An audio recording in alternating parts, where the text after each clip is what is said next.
देखिए आदरणीय श्रोतागण, आज हम आपके साथ आयुर्वेद के एक अत्यंत महत्वपूर्ण विषय पर चर्चा करने जा रहे हैं।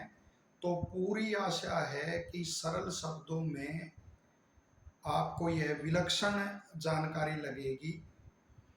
आजकल एक रोग बड़ा व्यापक रूप में चल रहा है, मधुमेह, जिसे आधुनिक भाषा में शुगर कहते हैं।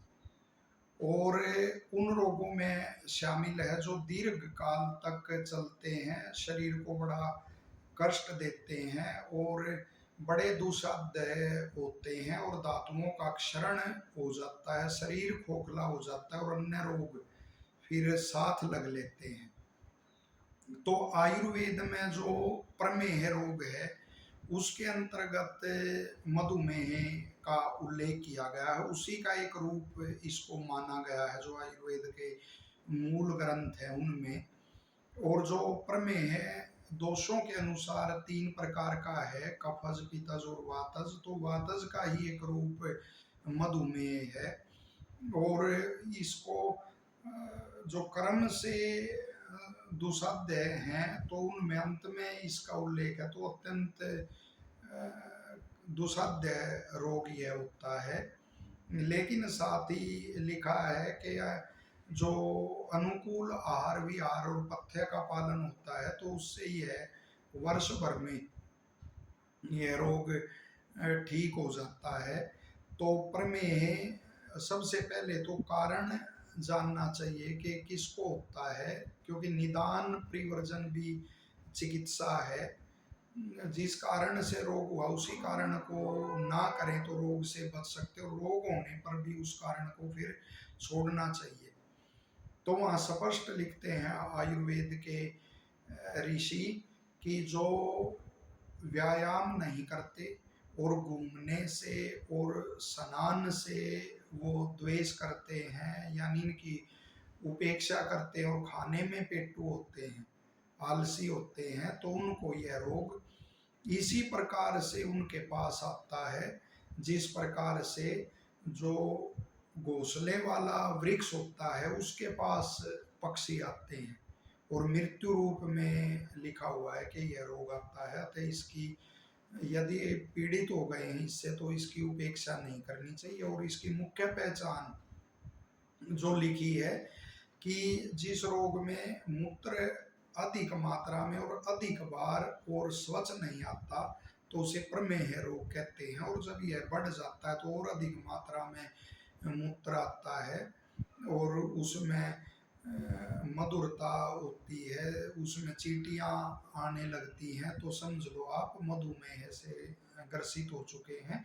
और देखिए ऋषियों ने आचरण के आधार पर भी उसकी पहचान बताई है, क्योंकि रोग की परीक्षा का एक आकृति भी रोग की परीक्षा का एक वो उपाय लिखा है।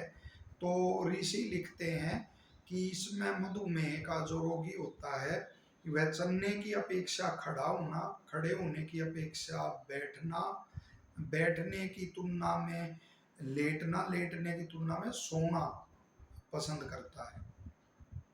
तो इतना आलस्य उसमें आ जाता है।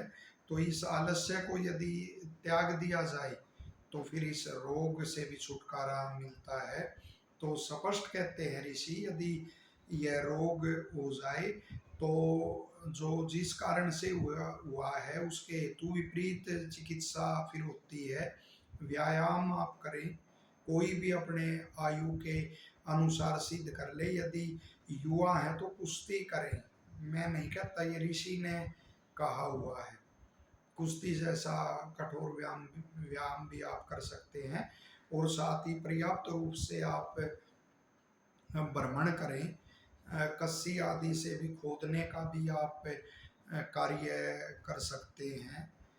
तो ये इसमें आपको श्रम करना है और दिन भर पड़े रहना, सोना, दिन रात सोना, स्नान नहीं करना अच्छी तरह से, और जो अस्वच्छ जल होता है उसका सेवन आदि करना, तो ये फिर रोग बढ़ता जाता है और मारक यह हो जाता है। एक बड़ा इसमें प्रश्न उठता है कि जैसे क्या शुगर वाला मीठा खा सकता है और किस रूप में वह खा सकता है। तो मधुर उसका तो इसमें जैसे गुड़ है, ईख का रस है, इनका तो इसमें बिल्कुल ही निषेध है। लेकिन मधुर रस जो शरीर को वो तो शक्ति देता है और पुष्टि देता है, तो उसका किस रूप में सेवन करें। तो ऋषियों ने बड़ा अच्छा बताया है कि जो साठी चावल हैं, पुराने साठी चावल हैं, आप उनका प्रयोग कर सकते हैं बिल्कुल इस रोग में। तो कहीं से वो जहाँ उगाते हैं, उगाने की वो है, उनको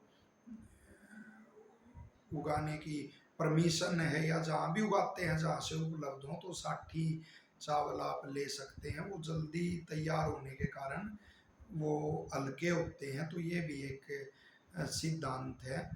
और साथ ही पीछे एक बड़ा वो एक शोध किया गया था कि मुलेठी जो होती है वो भी इसमें उपयोगी हो सकती है।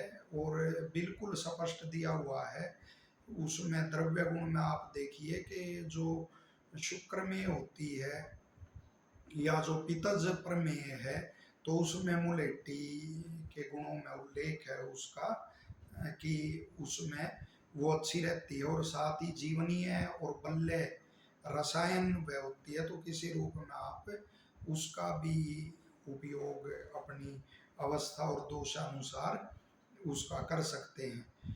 और साथ ही जो जौ होती है वो बड़ी इसमें उपकारी है। जौ की रोटी का आप सेवन कर सकते हैं।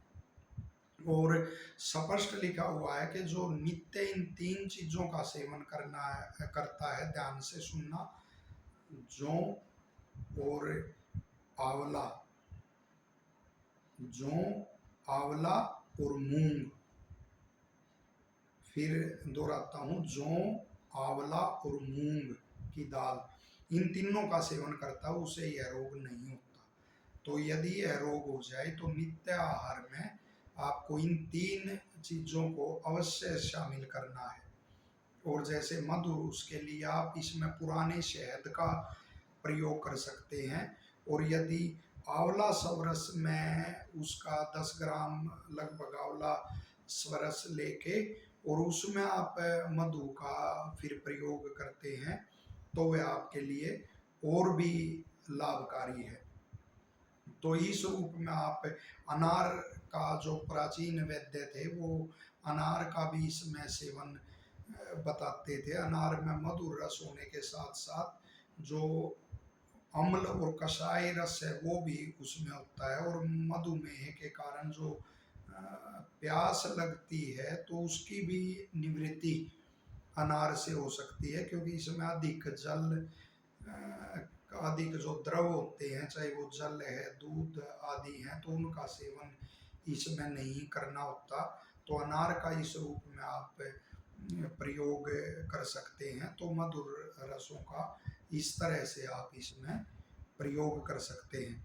और साथ ही जो मद्य है यानी शराब है, धूम्रपान है, वो बिल्कुल इसमें छोड़ देना चाहिए, क्योंकि इस रोग की किसी भी रूप में उपेक्षा नहीं करनी चाहिए। वो फिर पीड़िकाएँ हो जाती है, अनेकों का देखा हुआ, नाखून गल गए या कहीं वो फोड़ा हो गया तो वो ठीक, और वो घाव हो जाता है, वो फिर भरता नहीं।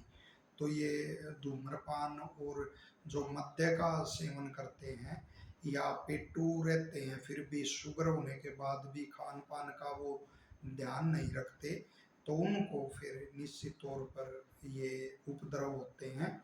और साथ ही आलू का सेवन नहीं करना चाहिए, दही का सेवन नहीं करना चाहिए।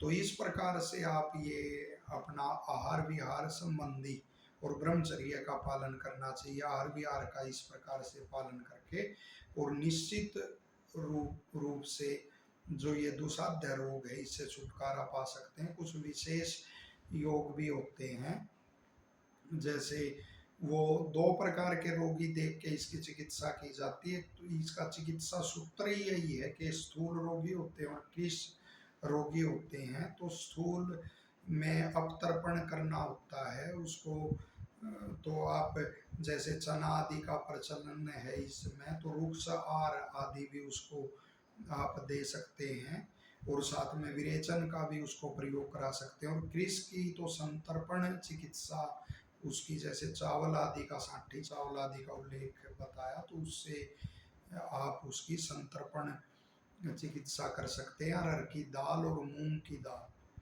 तो अरहर की दाल का भी आप इसमें प्रयोग कर सकते हैं। करेला आदि का भी वो तो प्रचलन आम है, अच्छा रहता है। तो इस तरह से आप वो करके, और त्रिफला जो है, त्रिफला के कवात का भी इसमें सेवन, थोड़ा मधु भी डालकर और थोड़ी हल्दी डालकर उसमें उसके क्वाथ का भी प्रयोग कर सकते हैं। और भी विशिष्ट योग आयुर्वेद के होते हैं, लेकिन सामान्य रूप से जिनका इनका हमने उल्लेख किया, तो इस रूप में आप प्रयोग कर सकते हैं। कैथ का फल होता है, तो उसका प्रयोग होता है, वो उपलब्ध नहीं होता, तो कहीं बाजार से उसके पुष्प आदि मिले तो उनके चूर्ण का भी मधु में, इसका पुराने शहद में वो प्रयोग कर सकते हैं। तो अनेक योग होते हैं जिनका प्रयोग करके और आप इससे छुटकारा प्राप्त कर सकते हैं। और विशेष ध्यान ये रखना चाहिए कि स्नान, व्यायाम आदि का वो निश्चित रूप से सेवन करना चाहिए। धन्यवाद।